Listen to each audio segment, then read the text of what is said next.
My loving audience take my love and subscribes my channel. And dive B&B stories. Was Nick Marone's huge surprise for Brooke in Italy actually a romantic dream? Or was it just a trap set by a family that refuses to let her go? Think about it for a second.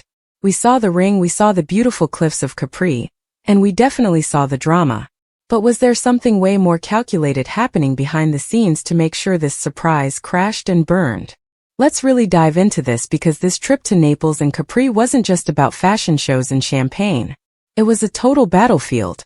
You've got the Forresters and the Marones fighting over Brooke Logan like she's the ultimate prize. The whole thing started with Eric Forrester making a move that I think changed everything. Eric isn't just a protective father-in-law here. He's like a puppet master pulling the strings. He actually pulled Nick aside before the trip and told him point-blank to stay away from Brooke. Isn't that wild? He basically told Nick that his love for Brooke was just getting in the way of destiny. The funny thing is, Eric didn't even care that his own son, Ridge, was already engaged to Taylor Hayes. In Eric's head, Brooke and Ridge are the only couple that matters, and he was willing to play dirty to prove it. He didn't just use words. He used his power to sabotage Nick's travel plans. Suddenly, Nick's flights are messed up and he can't get to Italy with Brooke. Do you really think that was a coincidence? I don't. It feels like Eric was acting as a brand manager for Team Bridge, trying to delete Nick from the picture entirely. While Nick was stuck on shore fuming, Brooke was sailing away on a boat with Ridge. So typical, right? The man who actually runs a shipping company couldn't even get a boat when he needed one most. Nick was scrambling at the docks in Naples, practically begging for a way to get to Capri. He finally gets there and says, "Time for the fun to begin." But he had no idea he was walking into a disaster.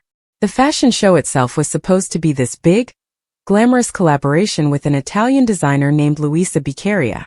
Everything was glitz and glamour, with models wearing Eric and Ridge's latest designs. Brooke was right in the middle of it, modeling this gorgeous pale yellow gown with pink and blue patterns. She had this huge smile on her face, waving to the crowd. But behind that smile, there's always that classic Brooke Logan tug-of-war going on in her heart. She shares a son with Nick, but she can't stop thinking about Ridge. It makes you wonder, is Brooke even capable of making a choice that doesn't involve a Forrester rescue? Then things took a really scary turn in Naples. This trip had a tragedy strikes vibe from the very beginning. Brooke actually fell overboard while she was out on the water with Ridge. Can you imagine the panic? One minute you're sailing into the sunset, and the next you're fighting for your life in the Mediterranean. And of course, Ridge is the one who jumps in to save her. This is exactly what the ProBridge fans were waiting for, right? That one moment of danger that proves they belong together. It's like a reset button for their whole toxic history. Ridge had this massive epiphany after the rescue. He realized that Brooke is the one, and he's been fighting fate for too long. But wait, what about Taylor? Back in LA, Taylor is sitting there with her engagement ring on, trying to act like everything is fine. She hears about the heroic rescue, and tells everyone that Brooke's future is definitely not with Ridge. She even declares she is not taking off her ring. You have to feel for her a little bit, don't you? She's constantly the odd woman out in this destiny talk. While Taylor is digging her heels in, Nick is planning his own move. He shows up at Forrester Creations to check on Brooke after her accident. He tells her he loves her and that their story isn't over. Then he pulls out the ring. This was his big surprise. A proposal to anchor her to him forever. But Brooke was already mentally back with Ridge. She actually turned Nick down. She told him she thinks she's supposed to be with the man who saved her life. Isn't it frustrating how one accident can wipe out years of Nick's devotion? It's like she's addicted to the rescue cycle with Ridge. Nick was crushed, but he's a Marone. He doesn't just give up. The whole situation is even more complicated because of their son, Jack Marone. Did you know Jack is actually in Paris right now? He's working at Forrester International, following in Brooke's footsteps in the fashion world. The story of how Jack was even born is one of the most twisted things the show has ever done. Taylor was actually the one who gave birth to him, but it turned out the egg used was Brooke's. It was a total lab mix-up that made Brooke the biological mother. Taylor couldn't even handle it, and eventually left the boy for Nick and Brooke to raise. So Nick and Brooke have this deep, biological bond through their son, yet she still chooses the Forrester chaos every single time. Psychological, really. She chooses the volatility of Ridge over the stability of Nick, because her ego needs that constant proof of love that only a dramatic rescue can provide. What do you think is going to happen when Brooke finds out Eric sabotaged Nick's trip? Because we all know secrets in this town always come out eventually. I'm betting the Logan wrath is going to be legendary. Eric might think he won this battle by keeping Nick away, but he might have just poisoned the well for Ridge too. If Brooke feels manipulated, will she actually stay with Ridge? Or will she realize that Nick was the only one being honest with her? Think about it. Eric essentially manufactured a destiny moment by making sure only Ridge was there to save her. That's not fate. That's a marketing strategy. And while all this is happening, you've got other drama brewing back home. Bill Spencer is about to go on a warpath because he found out he was scammed about a brain tumor. He's furious and looking for revenge, which usually means someone's life is about to get wrecked. Plus, there's the mystery of Luna Nozawa. Everyone thought she was dead, but she just opened her eyes in a room full of machines. Feels like the whole world of the show is shifting. If Jack Marone ever comes back from Paris, he could be a huge threat to Ridge's dominance at Forrester Creations. Imagine a young, confident guy with his dad Nick's attitude taking on the Forresters in the boardroom. That would be a game changer. But for now, we're left with Nick holding a rejected ring, and Brooke chasing a man who is still technically engaged to someone else. So I have to ask you guys, do you think Brooke and Ridge are actually destiny? Or is that just a story the Forresters tell to keep her in the family vault? And was Nick wrong to propose so soon after the accident, or was he just trying to fight for the woman he loves before she slipped away again? Honestly, I think Nick deserves so much better than being Brooke's second choice. But what do you think? Let me know in the comments if you're Team Bridge or Team Marone. If you love diving deep into these storylines and uncovering the truth behind the drama, make sure you hit that like button and subscribe to the channel. We've got new daily commentary and spoilers coming your way, including the fallout of Sheila Carter's latest moves. Thanks for hanging out with me today. And I'll see you in the next one where we find out if Taylor finally takes that ring off. I also can't stop thinking about the conversation Nick and Brooke had about Jack. They talked about him joining them on Nick's new boat in Naples, but Nick said it was unlikely because Jack loves Paris too much. Brooke said she sees him on video chats and he seems happy. It's such a weirdly grounded moment in the middle of all this Italian madness. It makes the rejection back in LA feel even more tragic. Nick is trying to build a real family, and Brooke is just chasing ghosts. Even Ridge was unnerved when he saw Nick and Brooke talking about their son's success. He knows that as long as Jack exists, he'll never fully own Brooke. The funny thing is, the fans are totally divided on this. Some people think it's terrible that Brooke and her daughter Bridget have been with the same men, like Nick. It's that classic soap opera kissing cousins vibe that makes people crazy. But then you have the die-hard Bridge fans who say Ridge and Brooke have been through everything, and they should just stay together forever. It's a never-ending debate. But one thing is for sure, Eric Forrester isn't going to stop meddling anytime soon. He sees himself as the protector of the family legacy, even if it means ruining people's lives to do it. And what about Taylor? Some fans are saying she's just boring and needy now, and that the original Taylor was much better. They want her to just fade away so Brooke and Ridge can finally close the deal. But Taylor isn't going anywhere without a fight. She's holding on to that ring like her life depends on it.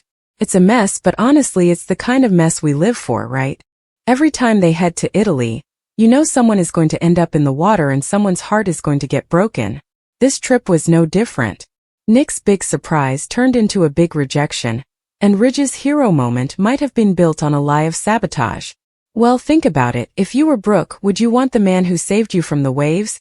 Or the man who was desperately trying to find a boat to reach you while your ex's father was blocking his every move? It's a tough one.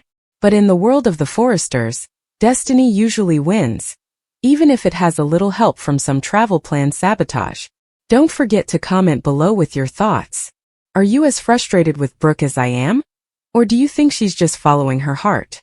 I'll be reading all your comments, so let's get the debate started. See you in the next video. The level of control Eric tried to exert during this trip is really something else when you look at the details.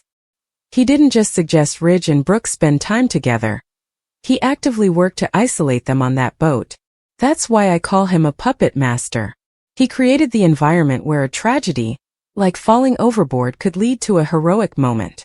He knew that if Nick were there, the dynamic would be different. Nick is a sea captain. He would have probably prevented the accident in the first place. But Eric didn't want safety. He wanted a spectacle that would bring Ridge and Brooke back together. And the psychological layer of this is so deep. Brooke feels a pull toward Ridge that she describes as destiny. But is it really just a trauma response to years of this cycle? Every time she's in trouble, Ridge is there. And it reinforces her belief that she can't survive without him. It's a very effective way to keep someone trapped. Meanwhile, Nick offers her a different life, one on the water, away from the Forrester mansion and the constant fashion house drama. But she turns it down because it doesn't have that same high of a dramatic rescue. It's actually kind of sad when you think about it. The funny thing is how much the show relies on these overseas trips to settle these triangles. Italy is like the ultimate high-stakes arena for them.